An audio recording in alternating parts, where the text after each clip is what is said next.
Hello प्यारे साथियों, आप सभी को स्वागत है आपके अपने यूट्यूब चैनल एनआर क्लासेज में। दोस्तों मैं हूं नीतीश कुमार। हम सब यहाँ पर लेकर आए इस बार क्लास 12th के जितने भी हिंदी के दोस्तों लेखक हैं, या तो गद्य खंड के होंगे या वो तो काव्य खंड के होंगे। ठीक है, हमने पूरे गद्य खंड और काव्य खंड के चैप्टर वाइज का लेखक का नाम दोस्तों देखा है। ठीक है, क्योंकि आपको पता होना चाहिए कि एग्जाम में लेखक नाम से, ठीक है, लेखक और उसके पाठ के नाम से ना दोस्तों 4 से 5 सवाल अक्सर बोर्ड में आता है। ठीक है, चाहे वो 12th की बोर्ड की बात किया जाए, चाहे वो 10th के बोर्ड की बात किया जाए। ठीक है, तो हिंदी में आपको लेखक का नाम एकदम जरूरी दोस्तों याद होना चाहिए। तो आइए हम सबसे पहले यहाँ पे गद्य खंड को देखते हैं और फिर इसके बाद सब दोस्तों इसी वीडियो में काव्य खंड को देखेंगे। ठीक है, और उम्मीद है कि आप सब अच्छे से तैयारी कर रहे होंगे, क्योंकि हमने पूरे चैप्टर का हिंदी का गद्य और काव्य खंड के चैप्टर वाइज हमने आपको क्या किया है कि प्रत्येक चैप्टर का ऑब्जेक्टिव सवाल दोस्तों हमको दे चुके हैं। ठीक है, आप उसका नाम से पढ़ते रहना है और उससे पहले जो और सवाल उसमें हम जो बताए हैं आपको सब्जेक्टिव के तौर पर, वो आपको दोस्तों देखते रहना। ठीक है, तो आइए शुरू करते हैं। तो अब यहाँ पे सबसे पहले गद्य खंड की बात करेंगे। ठीक है, तो गद्य खंड का जो पहला पाठ पढ़ना है वो है बातचीत, और बातचीत के जो लेखक है वो है बालकृष्ण भट्ट। दूसरा है पाठ उसने कहा था, इसके लेखक हैं श्री चंद्रधर शर्मा गुलेरी। पाठ 3 है संपूर्ण क्रांति, इसके लेखक हैं जयप्रकाश नारायण। ठीक है, पाठ 4 है अर्धनारीश्वर, जिसके लेखक है रामधारी सिंह दिनकर। चैप्टर 5 है रोज, जिसके लेखक हैं सच्चिदानंद हीरानंद बत्स्यान अज्ञेजी। चैप्टर 6 है एक लेख और एक पत्र, जिसके लेखक हैं भगत सिंह। चैप्टर 7 है जिसका नाम है ओ सदा नीरा, जिसके लेखक हैं जगदीश चंद्र माथुर। चैप्टर 8 का नाम है सिपाही की माँ, जिसके लेखक हैं कौन, मोहन रखेल। और ये चैप्टर 9 ठीक है प्रगीत और समाज।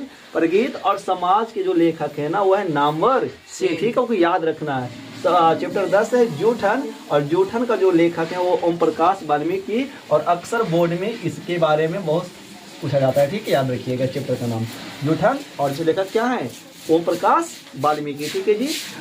चैप्टर 11 है हंसते हुए मेरा अकेलापन, जिसके लेखक है मलयज। और चैप्टर 12 है तिरछ, जिसके लेखक हैं उदय प्रकाश। और ये एक कहानी है, याद रखिएगा तिरछ क्या एक कहानी है, और बहुत इंपॉर्टेंट कहानी क्लास 12 के बच्चों के लिए। ठीक है, क्योंकि हर एक सवाल में देखेंगे ना, प्रत्येक साल में सवाल देखेंगे तो किसी न किसी पाठ सवाल आए या दोस्तों न आए, बट तिरछ चैप्टर से सवाल एक हमेशा आता है। ठीक है, तो आप इस पाठ को अच्छे से पढ़ेंगे। चैप्टर 13 है क्या शिक्षा, जिसके लेखक हैं जे कृष्णमूर्ति, और इनका पूरा नाम याद रखिएगा जयशंकर कृष्णमूर्ति। ठीक है दोस्तों, तो ये था पूरे गद्य खंड का। हम इसी में बात करेंगे आगे चल करके काव्य खंड का। ठीक है, तो अब हम सब बात करेंगे गद्य खंड का, तो सब बात दोस्तों भी कर चुके हैं। ठीक है, हम सभी बात करेंगे अब कवि खंड का, और देखेंगे कवि खंड में कौन कौन से चैप्टर हैं और उनके कवि कौन कौन है। एक बात याद रखिएगा, जो गद्य खंड होंगे उसका लेखक होगा, ठीक है, और जो काव्य खंड होगा उसका कवि होता है। ठीक है, याद रखने की बात है। तो आइए दोस्तों से यहाँ पे काव्य खंड की बात देखते हैं, और काव्य खंड में कौन कौन से चैप्टर पढ़ना है और उसके कवि का क्या क्या नाम है जो। ठीक है, तो पहला आपको मिलेगा पढ़ने के लिए करवक। करवक का जो कवि है वो है मलिक मोहम्मद जायसी, याद रखिएगा।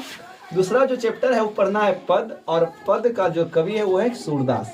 तीसरा चैप्टर भी पद ही है, जिसके कवि तुलसीदास है। ठीक है, अब सस्पेंस दोस्तों को नहीं होना, जब सवाल ये पूछेगा कि पद कविता का कवि कौन है, ठीक है, यदि उसमें ऑप्शन तुलसीदास का रहेगा तो तुलसीदास को मारिएगा, यदि ऑप्शन में सूरदास का रहेगा तो सूरदास को मारेंगे। बट यदि दोनों रह जाए तुलसीदास और सूरदास ना, तो सी में क्या रहेगा, वो ए और बी दोनों रह सकता है। ठीक है, तो याद रखेंगे उस समय में। चैप्टर 4 है छपय, और इनका कवि है नाभादास। 5 चैप्टर है कवित, जिसके कवि हैं भूषण। चैप्टर 6 का नाम है तुमुल कोलाहल कहल में, जिसके कवि हैं जयशंकर प्रसाद। और चैप्टर 7 है पुत्र वियोग, जिसके कवित्री है ये स्वद्रा कुमारी चौहान। याद रखिएगा दोस्तों, ये कवित्री है, मतलब ये स्त्री है ना, तो जो स्त्री वाला जो लोग रहेंगे ना उनको सब क्या बोलेंगे, कवित्री बोलते हैं। ठीक है, याद रखोगे। तो इनका नाम तो आपको ऐसे ही याद हो जाएगा, जब पुत्र वियोग की बात आएगी तो समझना कि उनका एक स्त्री लेखक कवि है, जो क्या होंगे, स्वद्रा कुमारी चौहान। और काव्य खंड में इंपॉर्टेंट चैप्टर सवाल बनता है पुत्र वियोग से, ठीक है, क्योंकि इसमें एक माँ का हृदय का वर्णन दोस्तों, ठीक है, कि अपने संतान के प्रति एक माँ का कितना लगाव होता है, कितना प्यार होता है, उसका वर्णन बहुत अच्छे से इन्होंने अपने कविता के माध्यम से लोगों के लिए बताया है, ठीक है। चैप्टर 8 है उषा, ठीक है, और इनके कवि हैं शमशेर बहादुर सिंह, ठीक है। चैप्टर 9 है जन जन का चेहरा एक, जिसके कवि हैं गजानन माधव मुक्ति बोध, ठीक है। चैप्टर 10 है अधिनायक, जिसके कवि हैं रघुवीर सहाय। चैप्टर 11 प्यारे नन्हे बेटे को, ठीक है, सॉरी, प्यारे नन्हे बेटे को, जिसके कवि हैं विनोद कुमार शुक्ल। और आप इस लेखक के बारे में ना पहले भी पढ़ चुके होंगे क्लास 10th के हिंदी में, ठीक है, मछली पाठ, ठीक है, विनोद कुमार शुक्ल याद रखिएगा। चैप्टर 12 है हार जीत, जिसके कवि हैं अशोक वाजपेयी। और जो अंतिम चैप्टर 13वां चैप्टर है गांव का घर, जिसके कवि है दोस्तों ज्ञानेंद्र पति, ठीक है। तो ये पूरा आपको काव्य खंड के जितने भी कवि और उसके चैप्टर का नाम था, हमने यहाँ पे इस वीडियो के माध्यम से आपको गद्य खंड और काव्य खंड दोनों चैप्टर के लेखक व उनके चैप्टर का नाम दोस्तों बताया, ठीक है, क्योंकि लेखक के नाम से ना 12th की हिंदी में 4 से 5 नंबर का सवाल दोस्तों आएगा। तो वीडियो को ध्यान से देखना और याद करके रखना, ठीक है, ताकि आप एग्जाम में अच्छे से बना पाएंगे। तो चलते मिलते हैं अगले वीडियो में, तब तक के लिए नमस्कार।